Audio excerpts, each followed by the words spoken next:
You scared? Me too.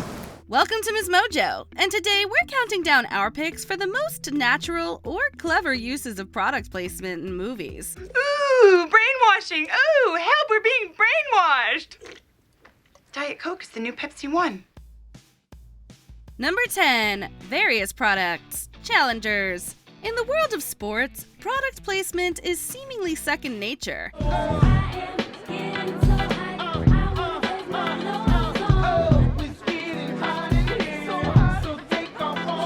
Athletes across the athletic spectrum are sponsored by a variety of different brands, most of which make their way onto the field. So it should come as no surprise that Challengers, a film about tennis players, leans into a similar kind of intense branding aesthetic. Uniqlo, Chanel, and even Applebee's all play roles in building up the film's characters and their growing successes. I really want to kiss you right now. But I'm afraid if I try, you'll think I'm the worst friend in the world. Theoretically, it may seem a bit in your face, but after a while, it all begins to feel natural. After all, aren't we all surrounded by brands every day?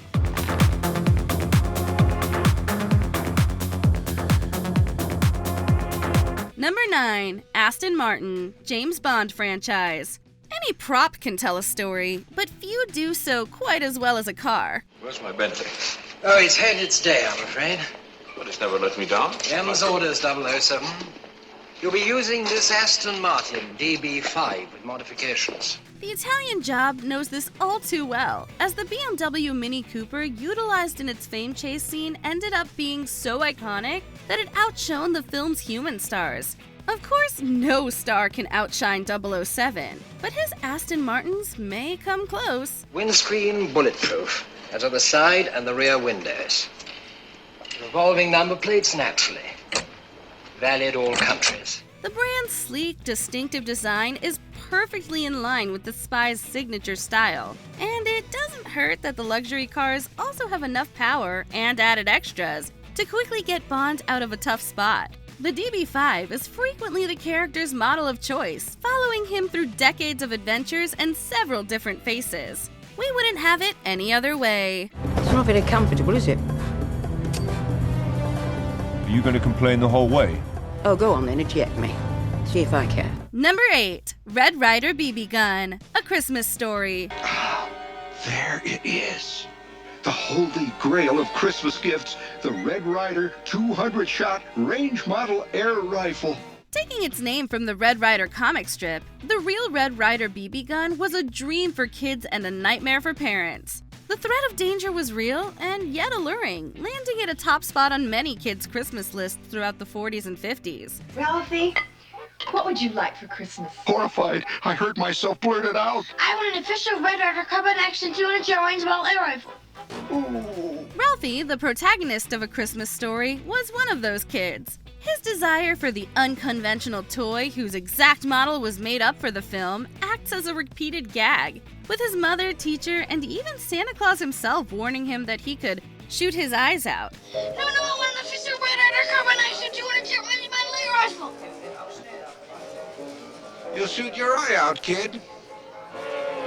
Of course, after getting what he wants, he does end up with a minor injury and a broken pair of glasses. But to him and the audience, it's all worth it.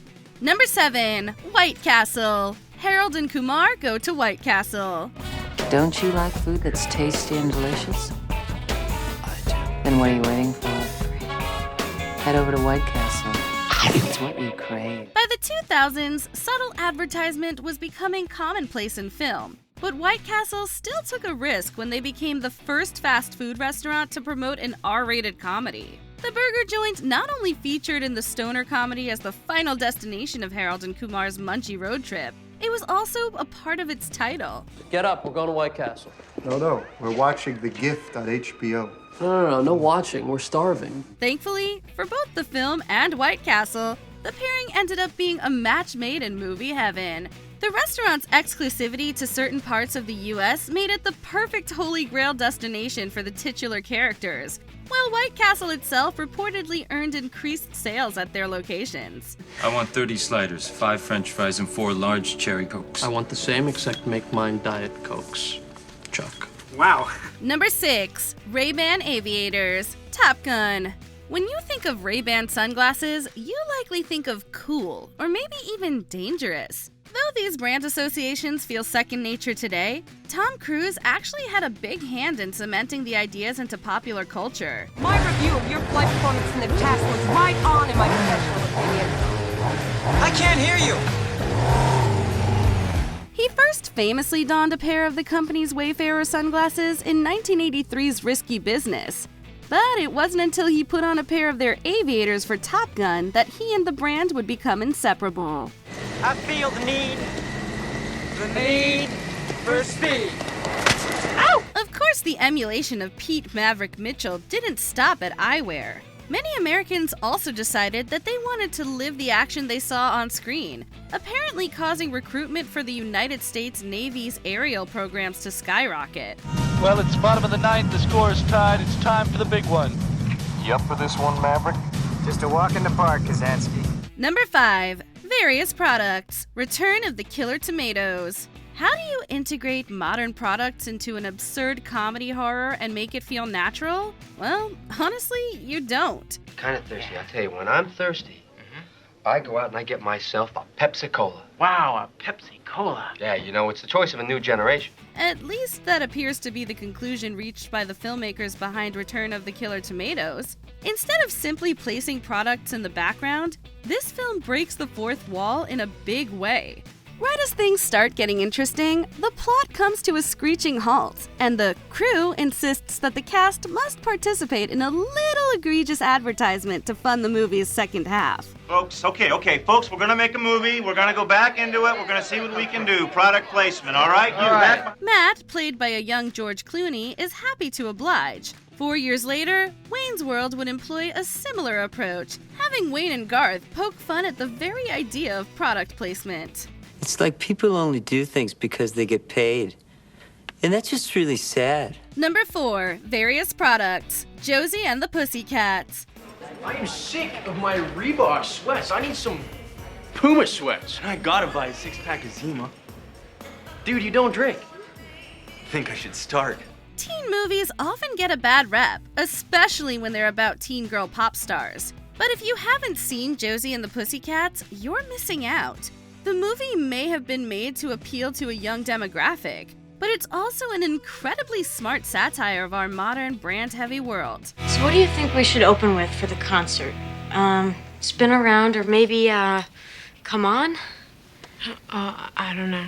Naturally, this necessitates a lot of brand representation, including big names from then and now like Starbucks, AOL, Target, and McDonald's. None of these brands paid for their products to be used in the film, which is interesting considering the film's plot is about brainwashing through mass media. This is where it starts. The fads, the fashions, the product placement.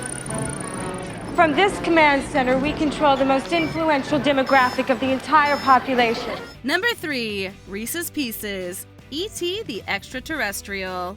At a time when product placement was still in its infancy, director Steven Spielberg was determined to integrate a popular candy brand into his newest script, E.T. E.T., can you say that? Can you say E.T.? E.T. E.T. Despite the success of films like Jaws and Raiders of the Lost Ark, Mars Inc. wasn't sure about taking the risk with the famed filmmaker, ultimately denying him the use of their M&M candies. But the loss for Mars turned out to be a big win for the Hershey Company, who allowed Spielberg to use Reese's Pieces in the now famous scene. The film was an instant success, and as a result, Reese's Pieces saw a massive sales increase, with some estimates putting it between 65 to 85%. Keeping them stocked, theaters showing E.T. are sold out, and all that before a huge promotion campaign with t-shirts and posters is fully underway. Number 2. The Wilson Volleyball. Castaway. In Castaway, the featured product wasn't just an inanimate object, it was a fully fledged character. After finding himself marooned on an island, Chuck Noland becomes desperate for connection. Though he may have preferred the company of another human being, he settles for a volleyball, which he names Wilson. Pretty well-made fire, huh, Wilson?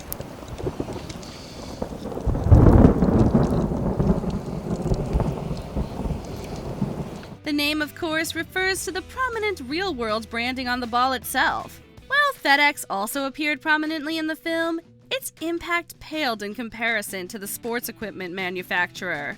Audiences fell in love with Wilson the character, and as a result, Wilson the brand. We have to make rope again. Wilson, we're going to have to make a hell of a lot of rope. Ironically, this one-of-a-kind product placement wasn't even paid for by the featured company. Wilson simply provided 20th Century Fox with the volleyballs necessary for filming, and the rest is history. So,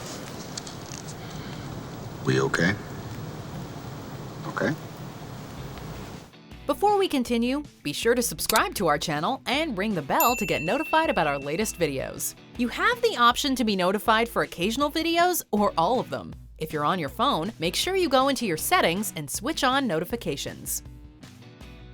Number 1. DeLorean Motor Company. Back to the Future franchise. Welcome to my latest experiment. This is the big one, the one I've been waiting for all my life. Well, it's a DeLorean, right? Bear with me, Marty. All your questions will be answered. Roll tape. The second Back to the Future film introduced some pretty in-your-face product placement with the futuristic lace-free Nike shoes and Pepsi Perfect. But the best use of embedded marketing within the franchise is actually hidden in plain sight. The DeLorean time machine made from a DMC DeLorean. I, Dr. Emmett Brown, am about to embark on an historic journey. Unfortunately, it came just 3 years too late. After existing just under a decade as a company, the DeLorean Motor Company filed for bankruptcy in 1982 and ended production of all future vehicles. Considering this short shelf life, however, it's a wonder that the brand still has a life in the modern day. Thanks to Back to the Future, the company has been forever elevated from obscure automobile trivia to pop culture icon. Marty! You've got to come back with me! Where? Back to the future! Have you ever bought a product because you saw it in a movie? Let us know in the comments. I can't talk about it anymore. It's giving me a headache. Here, take 2 of these. Do you agree with our picks? Check out this other recent clip from MsMojo. And be sure to subscribe and ring the bell to be notified about our latest videos.